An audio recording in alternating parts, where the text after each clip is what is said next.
All right, we live now. All right, folks. Yeah, yeah, yeah, yeah. Uh-huh. Yeah. You're sexy, so good to me.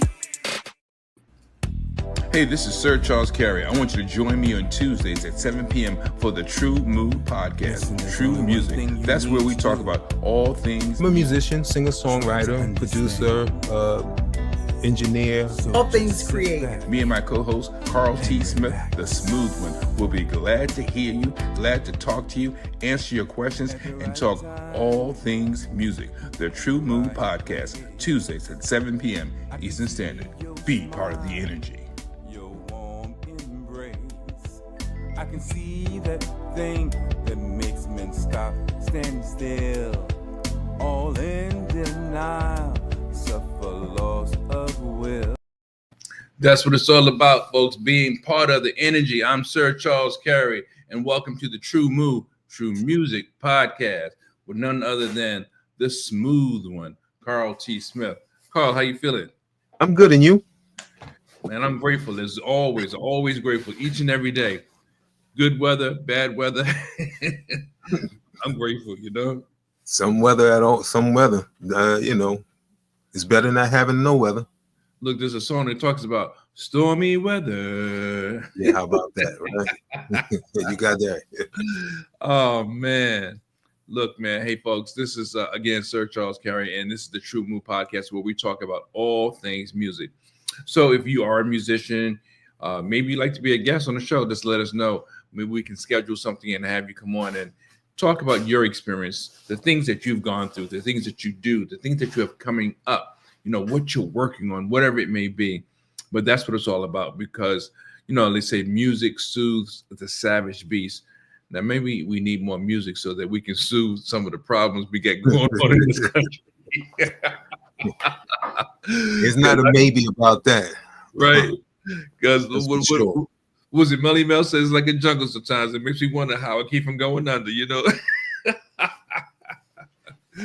But really though, thinking about music and all the things that, music does, it just, I guess, brings me to a certain frame of mind. I know I grew up with old school music. I like certain things, but I'm a very finicky listener and a very finicky artist, to be honest with you. And it's not always the best way to be. I remember with the band I had a couple of bands, but one of the bands, man, I didn't want to sing songs if I didn't like the songs. And other musicians, other guys in the group were like, come on, man, you got to learn the song. And I was like, man, I don't like singing that song. But it was popular. People liked the song. It may have been taxing on me, and I was pushed and prompted to sing songs that I did not like. So, it goes like that, Had you ever had that experience? All the time. all the time. Listen, I spent a lot of time, practicing and doing hand exercises and learning to read music and learning to do stuff, only to do like major gigs where you never read any music. You played wah, wah, wah, wah. That was the whole line that you played the whole tour. You know what I'm saying? And none of the stuff that I've practiced, well, no, actually all the stuff that I practiced prepared me for this, but it was kind of disappointing when you did all the stuff, and the only thing you played was wah, wah, wah, wah, wah, wah. That was about it. So all the time. Yeah, all the time. I get it. I mean, I remember, for example, one of the rhythm guitar player, Dorian, and he loved Santana, and he was like, "Yo, man, Transcendence?" And I immediately, nah, I don't know that one. He said, "Man, look," and he started singing the song. I'm like, man, and he's like, "There's a part," and so he was breaking the song down piece by piece or part by part, and I never really liked the song, but he never asked for much as a member of the group, and I was like, oh man. So I learned the song and I I did it the best I could. But to be honest with you, I felt, looking back, I felt kind of bad because he never asked for much. He had a really good voice himself, and he could sing and play, but I didn't lend myself as much as I could have. So, some of those times and moments I really felt bad about, because I know that, it's about sharing, giving, and, experiencing these different things as you grow as a musician and as an artist. But man, I'm telling you, I was just very particular. But if you talk about anything Earth, Wind, and Fire, anything Jackson's, I was all over it. Like, those are my favorite groups at the time, Kool and the Gang, all these kind of artists. But yeah, man. So, the big thing now, at least for, I guess, this week, is the Super Bowl. Wasn't it a great performance? I know some people probably be like throwing stuff at the computer. What was your take? Well, honestly, I was busy working. I was working on some stuff. I peaked every once in a while. When I peaked out of there, it was it 39-0, and then and then I heard some of the halftime stuff, but I was busy trying to catch up on all the work that I need, all the work that I should have been up on, all the work stuff that I need to catch up on. Right. So I didn't even watch the game.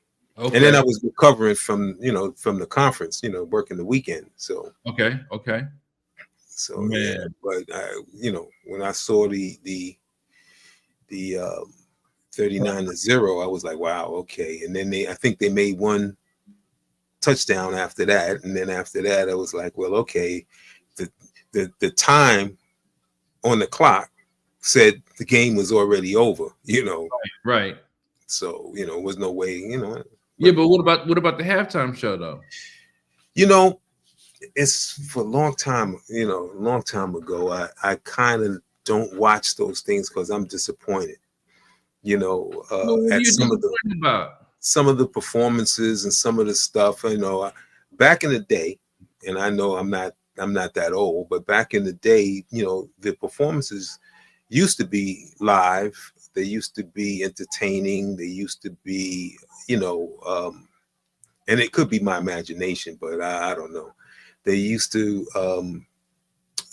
display the talents or lack of talents of the artists. These days is more. It's a lot more about. I guess the appearance and stuff more than the talent. So I don't watch them as much. For me, I don't watch it as much. Okay. In the past, did you have a particular, I guess, performance that you thought stood out or was a good one? As far as those halftime shows back in the day. Super Bowl. Well, as far as the Super Bowl, I can't even think of one, because by then, I like stuff like I would get a kick out of watching stuff like Midnight Special. Oh man, You know what I'm saying? They were at that time. That's when everything was, the bands played, the performers performed, the singers sung live. It was straight off the stage to you. So Right. and to me, you feel that. Right. And I enjoyed those kind of things. After a while, thinking back like when the Commodores performed and the Earth, Wind, and Fire and all those groups they performed, it was the actual performance. Right. Then it went to tape. Okay. And when it went to tape is when I just started kind of like, forget it. Was that the thing with Wolfman Jack? Wolfman Jack? No. I mean, Wolfman Jack, you already knew. Wolfman Jack was doing his thing. Special. That was Midnight Special, right? Midnight Special, right? Yeah. So I mean, for me, that's just like when the shows, just when I go to see some shows or stuff, or when I'm putting on events, You know, I'm trying to deal with uh, independent artists doing their original stuff. If you do some covers, you do covers and stuff like that. But I want to hear you. You know, not you mimicking somebody else. You know, I mean, you know, and like today, most acts are carbon copies. Mm-hmm. I was having a conversation with about that the other day. You know, most acts are carbon copies. You know, if someone is successful with one, everybody else wants one. Okay. You know, I remember a day when there wasn't another Earth, Wind and Fire. Sure. If Columbia had Earth, Wind and Fire, so Warner Brothers didn't want an Earth, Wind and Fire. You know what I'm saying? Warner Brothers had Whoever they had, yeah. and the whoever the Commodores was on there was nobody else trying to do a Commodores. They wanted something original. Right, no doubt. So I mean, and I guess I'm back there. I'm only 21, but I'm back there where those things exist. Man, I tell you, I used to like Midnight Special and with Don Kirshner's rock concert Rock concert, yeah. what was it? Of course, Soul Train, American Bandstand. But as far as like live televised shows, whether it was a track date or a live performance, I think Whitney's doing the national anthem at I think it was national anthem, whatever she did at the football game. That was national anthem, yeah. That was a moment in history. Marvin Gaye doing it at the NBA, whichever year that was a moment in history. Michael Jackson at the Super Bowl halftime show, that was definitely a moment in history. Be honest with you, I like Bruno Mars when he did it, and when he did it with Beyonce, I thought those were like powerful because Bruno Mars is a little powder keg. You know, that guy's got a lot of energy. Mm-hmm. But outside of that, I think Prince did something at one of those things, which was, Prince was just Prince, But yeah, they're a handful that stood out to me, and I definitely enjoyed them. But I know what you mean. Things aren't quite as they used to, and I guess they're supposed to evolve, but you hope they evolve for the best. That's just what you hope for. Now, I'm not. I mean, I'm not saying that they're not good. Mm-hmm. It's just that they don't interest me like they used to. You know what I'm saying? Some of them I look at them and I go, wow, they good. They got, they're trying. They got a lot of production around them and stuff like that, and I can see it. And I'm like, the production is great. They got a whole lot of stuff, but that person that walked out on stage by themselves, and performed, and like the people that you named, they went out, they went on stage and they sung their thing, and that's what entertained you. Right. Nowadays, I guess I don't know if it's the level of singing or performing or whatever you're doing, but they feel that they have to have this full production, where there's 1,000 people around.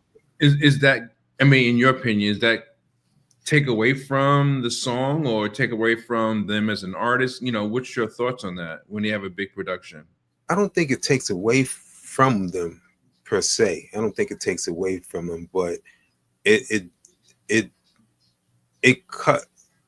I don't know. I don't want to say it covers up the inability to perform, or the inability to entertain.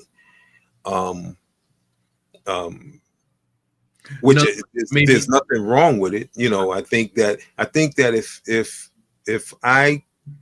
if I'm not that good of a singer, then I understand why you have, a million people around you, and, to distract me from paying attention to, your performance. Right. And I think that that's a good thing because, everybody has talent and everybody, have a different way of expressing it. But, it's just for me, I would prefer to hear your take on the town, on whatever it is, that's my preference. So do you think sometimes the bigger the production, sometimes some of the productions are just simply too big. You know, all the dancers and, you know, theatrics in the background, the pyrotechnic is just too much. I mean, it's good to have it, but there is such a thing as too much. Well, I don't know. Depends on how bad the talent is.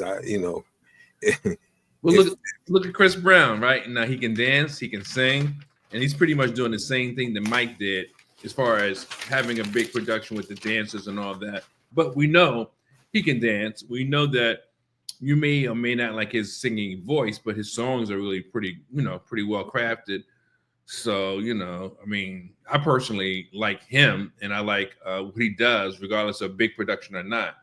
But some people need or prefer, maybe that's their styling, that's their image, you know, come out with the whole Janet Jackson troupe of dancers moving in sync with one another, you know. Well, I think I think that it has become the norm. That's true. You know, I think it just has become the norm. Sorry about that. Okay. It has become. I think it has just become the norm, and if you don't do it, you know what I'm saying. So, like when you say Chris Brown, yes, extremely talented and can sing. Yeah. But the audience these days, you know, they expect it. So if you don't do it, I guess, you know, if you don't do it, it's a strike against you. Yeah, yeah. I mean, I've always, I be honest with you, I've always, I'll put it like this. I remember back in the day when I first started really getting my feet wet, I look forward to the opportunity, taking on the lead, being a lead singer, just performing my best. And on occasion, I had backup singers, never really had dancers. I kind of look forward to that. I look forward to future productions. Okay. Yeah, you gonna change the whole direction where we're going today, man. They waited until we got on here and nobody called me all day. Oh, okay. That's a ringtone. But yeah, you know, I look forward to at some time down the future having a bigger production, partially just for the experience, but also I think there's something fascinating about having background singers, background dancers, and then you, the upfront person, doing your thing, and in pockets it becomes synchronized. You know, wherever it becomes synchronized. I think that's just fantastic showmanship. But again, I don't need 20 people on stage with me, though. I don't think I would want 20 people or 10 people necessarily. If it's not the band and musicians, I don't think I would want that much. 2 dancers, 2 or 3 background singers, someone I can play off of, someone who can double up with me in the band. That should be sufficient, you know. But you've done a little bit of all that. You've had groups backing you up, you know, doing background. And of course the live musicians. You've explored that in different ways. What was that experience like? Was it too much work or a lot of work? It depends on the people. You know, life is easy, but people make it hard. So okay. It just depends on the people. You know, there's been situations where it's just a small, you know, situation and it was like pulling teeth. And then there was these, you know, big, giant, grand kind of thing. And it was easy because, you know, people kind of worked and, you know, did what they needed to do or made it easy to achieve the goal. You know, I mean, I think of a situation where one band, same situation, but one band made it complicated, and then you know, another band was completely. It was like the easiest thing to do, where, you know, we didn't even rehearse. We just said, okay, you added this, you added that, and then from that point on, it was part of the show. Hey, I just want to say, give a shout out to Diana Broomfield. Hey, Diana, how you doing? Diana, what's up? Long time no see, no hear. Hopefully everything is good. Yes, indeed. Um, you know, going back to the Super Bowl though, I knew two of Kendrick Lamar's songs. Now I don't know them like all the lyrics. I know he does some stuff with SZA. She's a very popular artist, female artist, and she does her thing. I did not realize all the controversy and now all the what do they call it, Easter eggs, all the clues and cues and all the impactful information that Kendrick was sharing in his songs. I really just didn't know how conscious he was. I never knew that until most recently, which is going to make me somewhat lend myself to his music. Of course, I'm going to have to hear some of these songs over and over again. I'm not going to go looking for them, but when I hear them, I'm going to really listen because I didn't know how conscious he was to win a Nobel Peace Prize. And he must be saying something, you would hope, unless the standards of the Nobel Peace Prize winners has declined. But I just didn't know what I didn't know. I knew that the music was catchy. I knew that the songs were very popular. I knew it was something that can make me pat my feet or whatever the case may be, but I just did not know how conscious he was and what he was talking about. You know, how America does people of color and things like that. And I know a lot of people don't want to hear it, but it doesn't matter whether you want to hear it. It doesn't matter if it makes you feel uncomfortable. And maybe that's why you don't want to hear it. But I'm not one to stray away from that sort of controversy. I think it's an intelligent approach to getting your message across, especially to people. Think of the thousands of people that knew what he was talking about. And I just simply did not know. You know, so, and I also thought it was like a huge moment for hip hop. You know, if it wasn't for our generation, hip hop would not be alive today. You know, to be quite frankly honest with you, or at least many of us, you know, we embraced it. You know, we were young when it came out. You know, we went to some of those parties. We knew some of those people. It was birthed where we were in the heart of New York City and in the Boogie Down, and it spread like wildfire. So I take my hat off to him, even though I don't own a single Kendrick Lamar download. But do what you do, bro. That's what I say. Do what you do. Yeah, that's right. Do what you do. But yeah, I mean, you know, you'd be surprised on some of, but they just expressed it a little differently than The earlier, you know, the earlier things, you know, and then, I mean, I'm not as plugged in. That's how I know how old I am. I'm not as plugged in to, you know, all the stuff that's happening, you know, and all the slang and all the different things that they have today. So, you know, I missed it. I'll miss it too. You know what I mean? I'm just kind of curious. I know we're going to have in the next couple of weeks, we're going to have one of the, I say, founding DJs, DJ Louie Lou, who happened, you know him very well as well as I do. He was my drummer in the band I was with for a number of years, and he was a DJ for Scott LaRock, and he did I don't know how many different parties and events and traveled around the world. And right now he's in Florida, but he's got a band. He's still up there doing his thing as a DJ, as a drummer. I don't know if he's playing bass, doing gigs, playing bass, but he's doing his thing still. And we're going to have him on the show. He can talk about some of his experiences, and I'd love to get his impression on not just the Super Bowl, but maybe music today. And then in addition to him, I know we're going to have Enoch, Seventh Prophet, come on.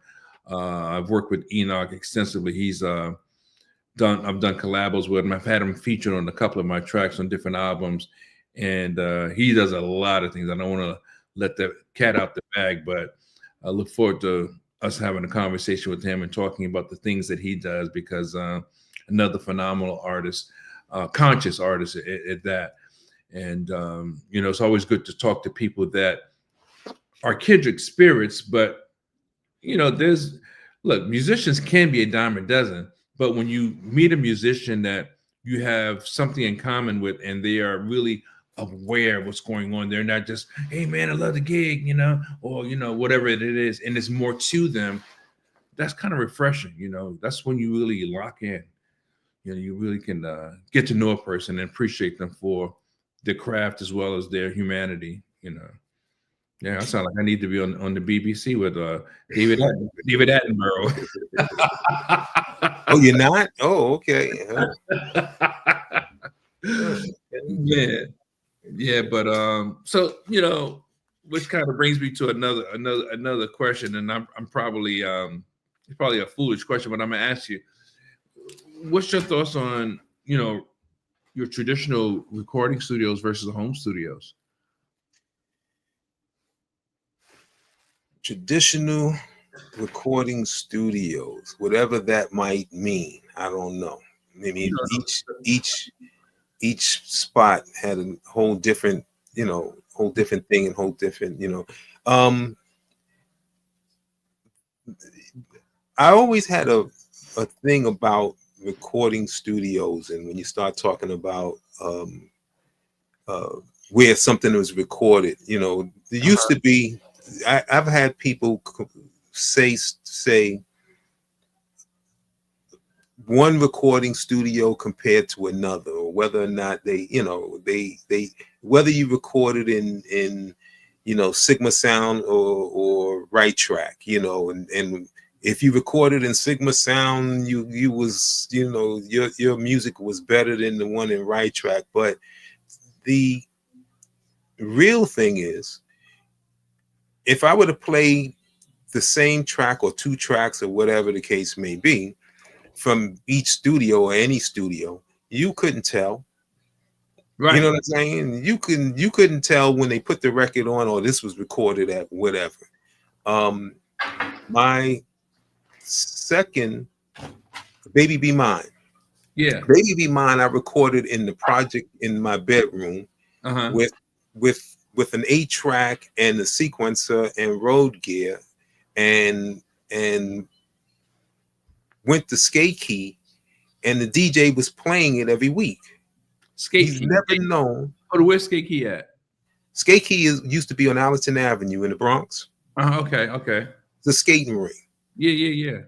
The DJ never, when he put the thing on, he never said, "Oh, wait a minute, this wasn't recorded in Sigma Sound. Wait a minute." And the people skating never stopped and said, "Wait a minute, where that record come from? This wasn't recorded in." You know what I'm saying? Right. It really all depends on the studio, the recording and stuff. But I lean very, very heavily on home studios. Home studios will give you the chance, or give the artist a chance to create many versions of whatever the projects that they're working on. Right. Most of the times you can't get anything done because you just don't have the resources or the money. And I hate when it comes to when someone says, and I shouldn't say hate, but I dislike, I can't do it because I don't have the money. No, you can't do it because you're just not innovative enough, and you don't have the know-how. Well, the know-how is one thing, but you're just not innovative enough, and you're just too lazy to find a way to do it. Matter of fact, when I think of Miss Broomfield, when I think of her, I was so impressed with her because she was doing exactly what I was doing. She had a radio station. Right. She had an online radio station, and I was like, wow. And she was playing independent artists. Yep. And I was like, okay, this is what I was doing, so much that we kind of teamed up and was bouncing each other's show off of both of our radio stations. That's now smart. We could have said, we didn't have the money to do it, or we didn't, we didn't have, the big studio and the whatever, but she was doing interviews and had everybody on her show and, stuff like. Matter of fact, I met her because I was in a group called Final Mix, and she interviewed them. I introduced you to her. You probably did, but I know that Give we my were on props, the, man, and my check too. well, all I know is she interviewed us for Final Mix, Right.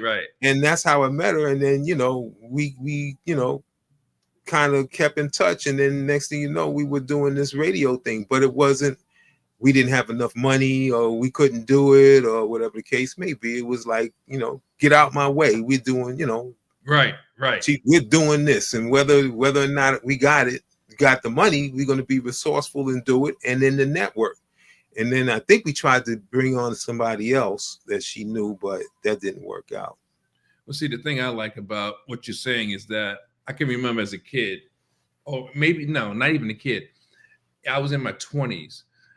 I would have a tape recorder, I had a Casio keyboard, and I would have the original some kind of way. Maybe I had 2 tape recorders, I don't know, but I would be trying to sing harmonies to the music that already had my voice on it, playing the Casio and then doubling it down. Of course, the sound quality was horrible, but I knew what I was trying to do, and I just didn't have the means. At the time, I didn't know that time was going to evolve or technology was going to evolve, and that I would be able to do some of the things that I could only imagine in my mind. And I had a friend, he had the first, I think it was a Commodore 64, and he had a Juno keyboard, and he would put all the music together. I would write the lyrics and sing all the songs, and I would go to his apartment, and we put some Greg Birch, in fact, he's on social media, Greg Birch, maybe try to have Greg on the show.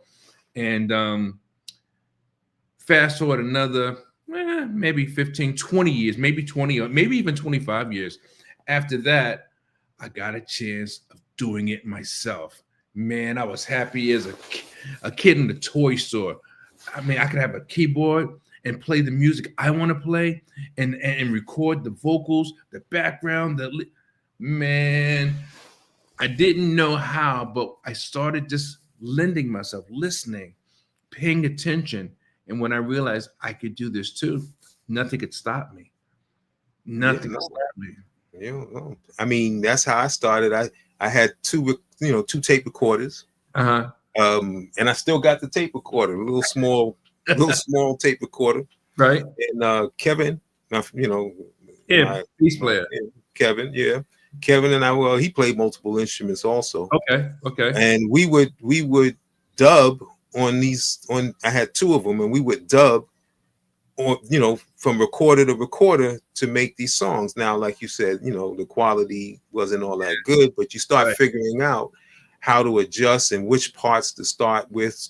You start recording the unimportant parts first, so that those parts aren't so great, are kind of whatever. And then you start, you record the better stuff later on. You see, I didn't even figure that out. That's smart. Right? No, we did a lot of stuff, man. Figuring out a lot of things to make it happen because, didn't have it. So when you decided or figured out how to create your own studio and record, in the fashion that you have, where you're doing mass distribution or mass production, how long have you been actually doing that? Because I know for me, it's been about maybe 20 years, and I'm pretty sure you were doing it longer than I have. I got recordings. Matter of fact, there was a thing on Facebook yesterday. Well, it's been a couple of times it's been coming up, but there's a TAC recorder, a 4-track recorder that shows up, but that was my first multi-track recorder. Was that a 2-inch tape or 1-inch tape? It's a 1/4-inch tape. A 1/4-inch, okay. 1/4-inch tape was a 4-track, 1/4-inch tape. Oh, the 4-inch, yeah, okay. Yeah, it was a 1/4-inch tape, 4-track, and I mean, I used to have. That's kind of like where all the when I from machine to machine, Right. But the first multi-track was that 4-track. Okay. Where I was able to record, like on one track, and then you can sync the other one. You had to sync the other tracks, but I was able to do 4 tracks of recording. That's when that's when I really started putting stuff together and then making cassettes and distributing cassettes. And that was 75. Wow. Okay. I'm not that old though. I just want you to know that. You're holding on to that 20 something for long. I'm 21. I don't care what you say. I'm 21. Man, yeah, because I think I know for those of you that are not interested in music or the technical aspects of it, we're kind of like just chopping it up about, I guess the evolution of home recordings and studio recordings, big studios versus the home studio.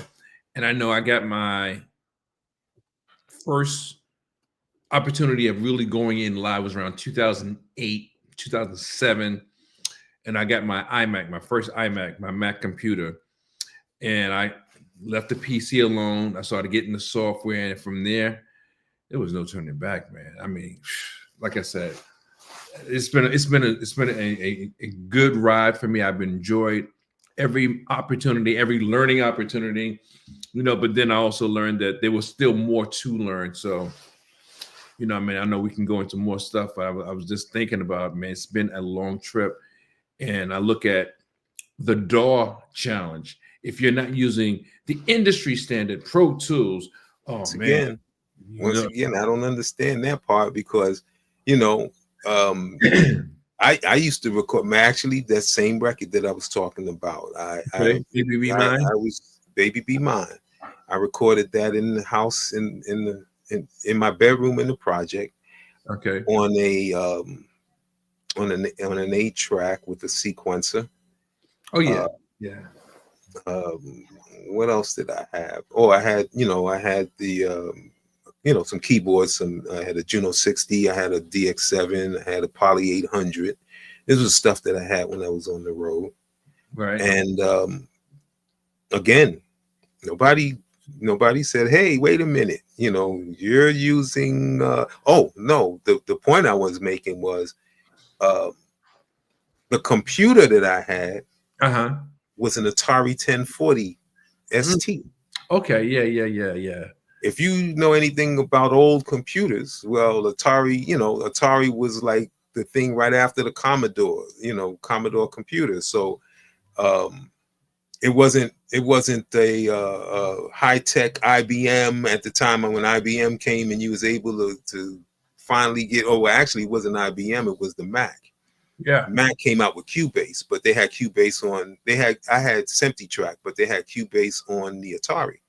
Okay. But nobody said that nobody knew that I was using an Atari computer, nor that they care, as long as the thing sounds all right. So exactly. Yeah, I've had conversations, they say that Pro Tools allows the vocals at least to not be as compressed and this and that. And okay, I hear that. Not true at all. I told people, I said, look, Chuck Brown was recorded on Logic. Little Nas X on Logic. Billie Eilish on Logic. And, but, people are locked into what they want to be locked in. And part of that club, I'm down with Pro Tools. I've been using Pro Tools. Man, all right, do what you do. That's all I can say. Do what you do. My engineer, he's a Pro Tools fanatic, but he does have Logic. So I'm like, yeah, that's your preference, but I tell people all the time. I used to work in the music store, so I used to sell a lot of stuff. And I tell them, listen, whatever works for you, man, use it. Don't get stuck with, what everybody else is doing or how they're doing it or what they're doing it with, and even now, when I do stuff or I'm working and doing things like that, people listen with their eyes. I'm like, well, that is not a JBL ZZ99 or, that's a whatever. That's a thing made from somebody made that in China or whatever the case may be. But yeah, well, when you're playing it, the only people that pays it, only people that know the difference is those that are looking at it and comparing it to whatever they like, and maybe um, technical people, but you don't make this stuff for technical people. Right. Make for basically everyday users. The Or everyday user, yeah. you know, an everyday user don't know about, you know, a 2K or, you know, a 10K or, you know, anything like that. You know, all they know is it sound good or it don't. So that means you also have KRK speakers in, right? KRK, yeah. Well, hey, listen, I'll use KRK, BRK. I don't care as long as it comes out and sound good. I finally did get a set. I have two. I have an extra pair just because I got a good deal. So I got 4 of them, but I only used 2, of course. But yeah, I learned a long time ago that it's not so much about the brand, it's about what works for you. And if you know how to work that particular thing to get the correct sound or an appropriate sound, whatever it may be. But yeah, man, I think I was about 16, and you probably remember this. Everybody had the JVC and the Zoom lights, the red and green lights. I had it. Yeah, okay. So I had this no-name brand. Only thing was my no-name brand, the batteries would die fast. So I would have to keep extra batteries to put my batteries in the freezer, right? And I remember one time in particular, my friend that had this JVC, he was always Mr. Big Shot, and his JVC ran out of batteries. I was full of new, strong batteries. So I got to rock my tape. He was so mad. Man, Charles, you don't know nothing, man. That's all he could think of to say. But, you know, but I learned from that experience, it's not really about the brand, because every radio, not every radio, but if you have a good radio, if you've done your research, you can have a no-name brand radio from Taiwan, China, Japan, wherever, and it plays just as good as the popular brand, because a lot of times the guts are the same. Most of the time, they're made from the same. They made in the same factory. They just shipped out someplace else. Yep. And they put it in a different box and slap a different name on it. Yep, different casing, and it's good to go. Yeah. So, but I learned that lesson. So I stopped really wanting to be necessarily just like everybody else, and I felt comfortable in my own skin. So, you know. But yeah, man. So anyway, look, it's always a blast rapping with you, man. I know we've got a couple of things coming up. What do you got coming up? February. This is February, right? Yeah, February 15th. I'm doing some sound and performing at an event in Harlem on 141st Street and in Harlem, and then I should be in Chicago on the 2nd and in San Diego on the 13th playing for Leon and the Peoples. That's what I got going on so far. And then further down the line, the 21st, I'm in Maryland with you guys. Yeah, that's what's up. Yeah, I'm looking forward to that. Should be a great show, man. We got a lot going on. I know for myself, I'm fortunate enough. I have I already did one speaking thing. I got the 21st of March, which is coming up next, and then I have in May I'll be. I keep knocking this. I'm gonna break this watch. In May I'll be in New York City with you for the event that you got at the Hernandez Auditorium. What's his first name? Yeah. So, and we're gonna stream that. I hope, and we're gonna stream that so that everybody all over the world and on Mars and wherever they got internet can check it out. So yeah, we got a few things going on around the country, and I'm looking forward to adding more to my calendar because I want to be busy. I love doing what I do. This is what I want to rest. I want to take a rest. All right, well, tell you what, you send me some of those gigs, and I'll still break you off a piece. That's all good. Got it. All right, on its way. You got it. I'm tired. Or I'll just simply open up for you, so you don't have to work so hard. All right, all right, fine, that'll work. Yeah.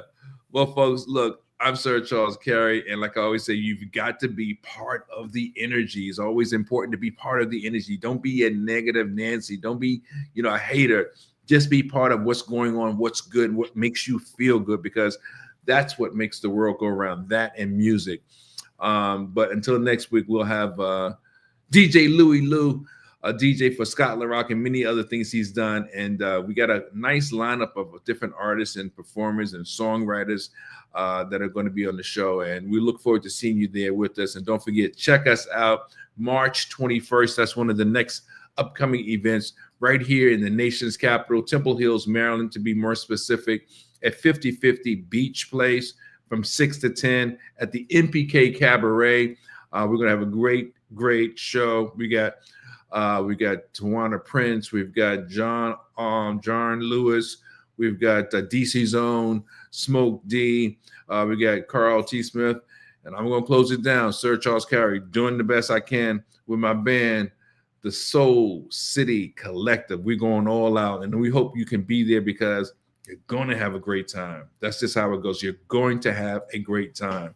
So with that being said, until next time, be part of the energy, radiate the brain, and change the game. And if you have any comments, any questions, please feel free to post them. We'll get back to you, even if it's not live, obviously, and answer your questions, whatever it may be. And don't forget, Tuesday, 7 p.m., live on Facebook and live on YouTube. We'll see you there.